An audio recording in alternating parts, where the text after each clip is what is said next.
किशोर कुमार यानी कि आभास कुमार गांगुली, जिन्हें कौन नहीं जानता।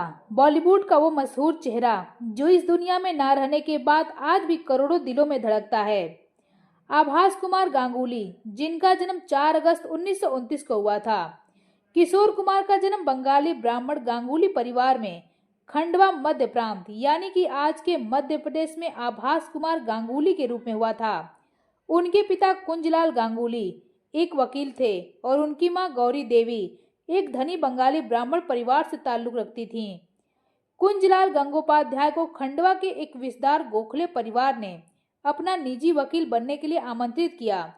कुमार 4 भाई बहनों में सबसे छोटे थे और सबसे बड़े थे अशोक कुमार। जब कुमार अभी बच्चे ही थे तब उनके भाई अशोक कुमार हिंदी सिनेमा में अभिनेता बन गए। बाद में अशोक की मदद से अनूप ने भी सिनेमा में कदम रखा। किशोर कुमार ने क्रिश्चियन कॉलेज इंदौर से अपना स्नातक पूरा किया। अशोक कुमार की हिंदी फिल्मों के स्टार बन जाने के बाद गांगुली परिवार नियमित रूप से बॉम्बे यानी कि मुंबई आने जाने लगा, जिसके बाद अब आभास कुमार ने भी अपना नाम बदलकर किशोर कुमार रख लिया और बॉम्बे टॉकीज में कोरस गायक के रूप में अपने सिनेमा कैरियर की शुरुआत कर दिया, जहां उनके भाई काम करते थे।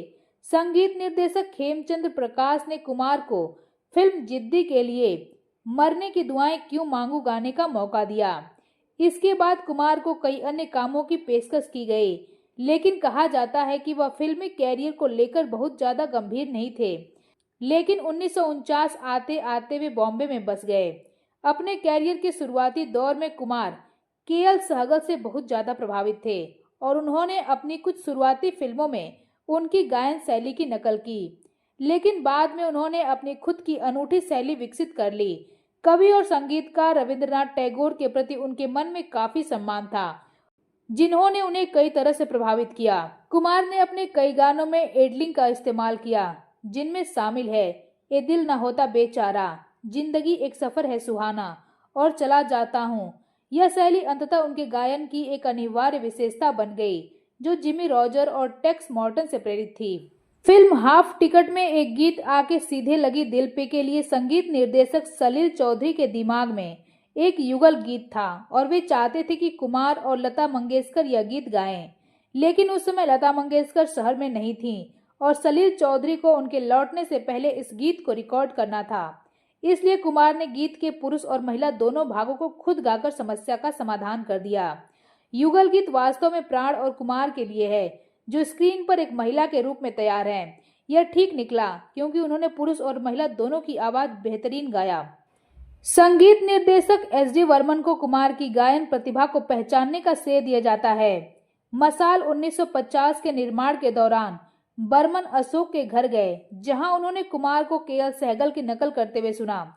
उन्होंने उनकी प्रशंसा की और उनसे कहा कि उन्हें सहगल की नकल करने के बजाय अपनी खुद की शैली विकसित करनी चाहिए, जिसके बाद कुमार ने अंततः गायन को अपनी शैली विकसित की, जिसमें योडलिंग शामिल थी। एस डी वर्मन 50 के दशक से लेकर 70 के दशक के आरंभ तक किशोर को देवानंद के लिए गाने के लिए कहते रहे।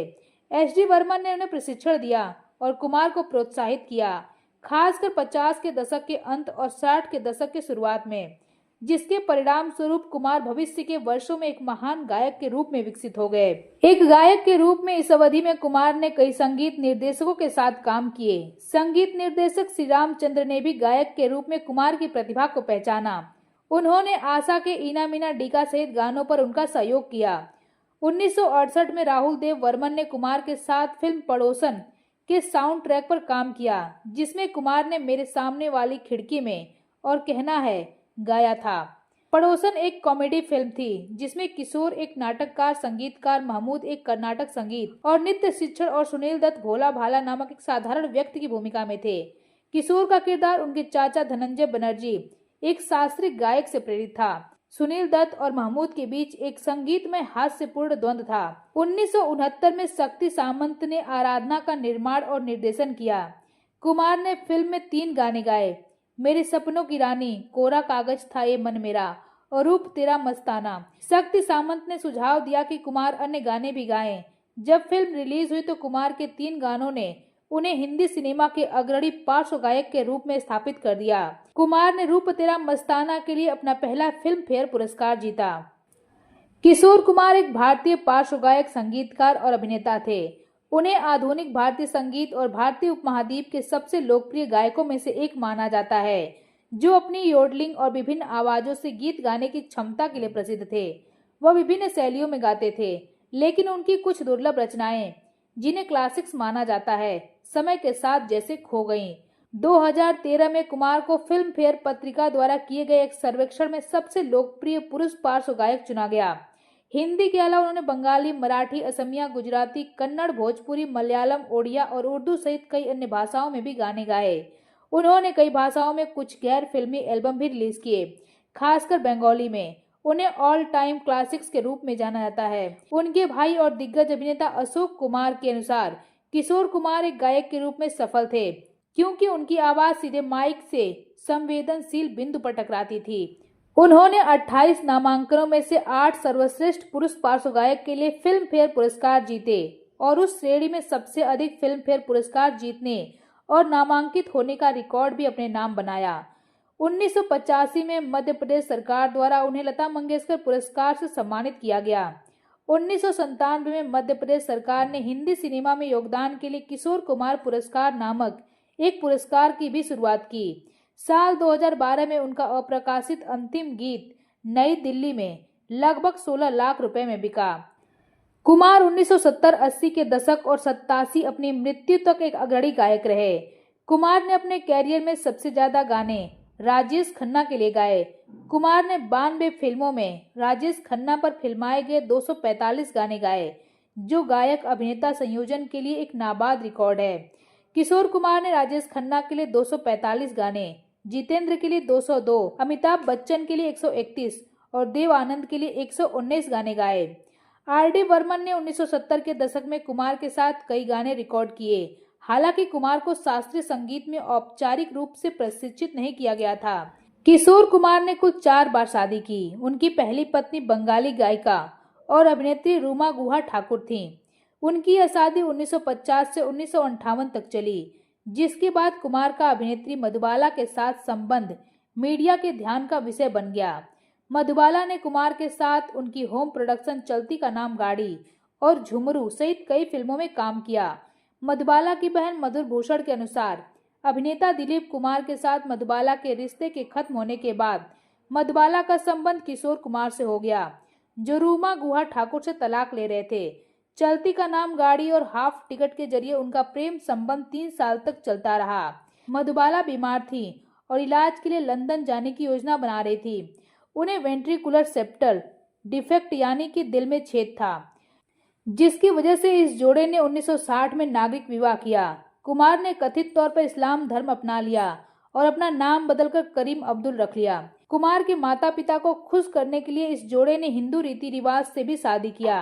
23 फरवरी 1969 को मधुबाला की मृत्यु के साथ ही उनकी यह शादी भी खत्म हो गई, जिसके बाद किशोर कुमार ने अपने एक नोट में लिखा था, मैं जानता था कि मधुबाला मेरी शादी से पहले ही बहुत बीमार थी, लेकिन वादा तो वादा होता है, इसलिए मैंने अपना वादा निभाया और उसे अपनी पत्नी के रूप में घर ले आया।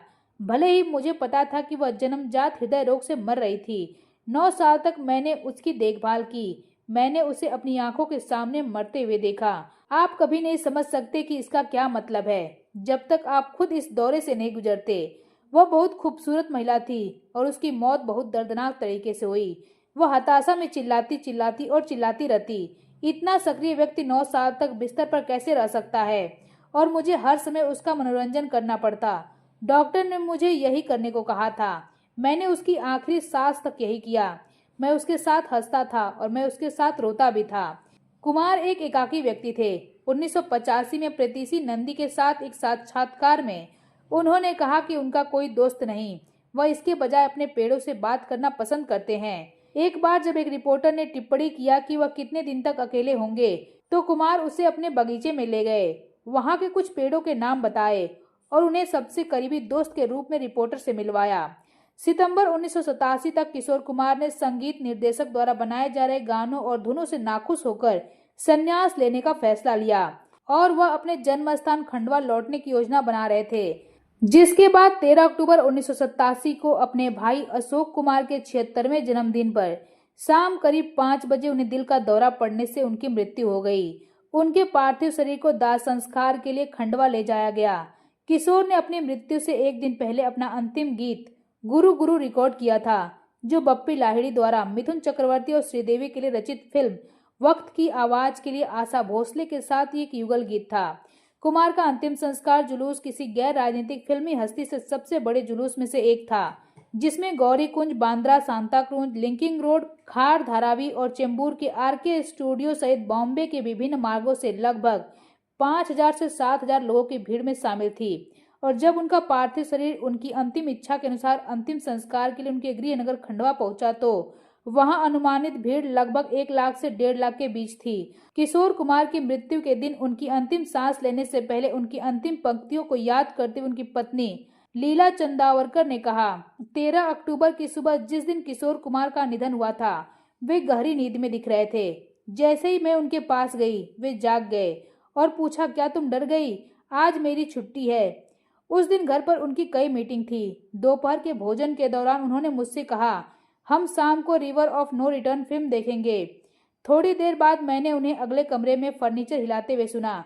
जब मैं देखने गई क्या हो रहा है, तो मैंने देखा कि वह बिस्तर पर लेटे हुए हैं। घबराकर उन्होंने कहा, मुझे कमजोरी महसूस हो रही है। मैं डॉक्टर को बुलाने के लिए भागी। वे नाराज हो गए और बोले, अगर आप डॉक्टर को बुलाएंगी तो मुझे दिल का दौरा पड़ जाएगा। ये उनकी अंतिम पंक्तियां थी। उनकी आंखें खुली हुई थी और वे सांस बाहर छोड़ रहे थे। मुझे लगा कि वे हमेशा की तरह बेवकूफ़ी कर रहे हैं, लेकिन शायद यही अंत था।